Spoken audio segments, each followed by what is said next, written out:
রাজ্য সরকারের সমস্ত অস্থায়ী গ্রুপ ডি কর্মীদের বেতন বাড়ার প্রবল সম্ভাবনা, একটি নোটিশ দিয়েছে। আমি নোটিশটা দেখাচ্ছি।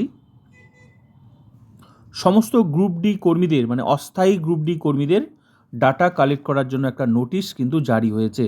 সামনে এসেছে এই নোটিশটা, আমি দেখাচ্ছি পুরো নোটিশটাই। তো এই মুহূর্তে প্রবল সম্ভাবনা, যারা গ্রুপ ডি মানে কন্ট্রাকচুয়াল, তাদের কিন্তু বেতন বাড়ার প্রবল সম্ভাবনা। যেহেতু কেন্দ্রীয় সরকার এবং রাজ্য সরকার এখন একই,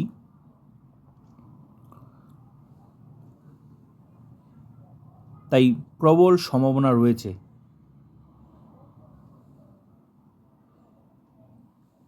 পুরো নোটিশটা আমি শেয়ার করছি। তো গ্রুপ ডি কর্মীদের মানে অস্থায়ী গ্রুপ ডি কর্মীদের ডাটা কালেক্ট করার জন্য একটি নোটিশ কিন্তু দিয়েছে। তো আমার মনে হচ্ছে বেতন বাড়ার কিন্তু একটা প্রবল সম্ভাবনা আছে। তো দেখা যাক।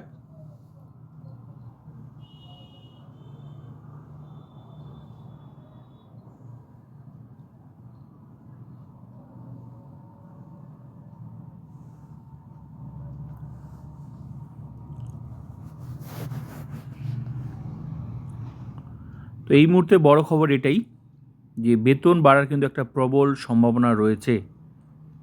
বাকিটা সময় কথা বলবে, কিন্তু যাই হোক কিছু না কিছু তো বাড়বেই।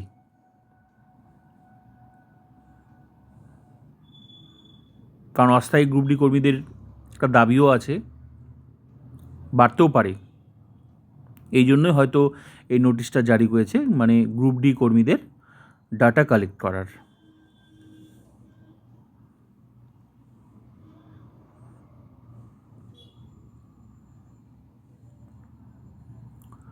তো ভিডিওটা ভালো লাগলে like, comment, subscribe and share. Next update অবশ্যই আমি দেবো।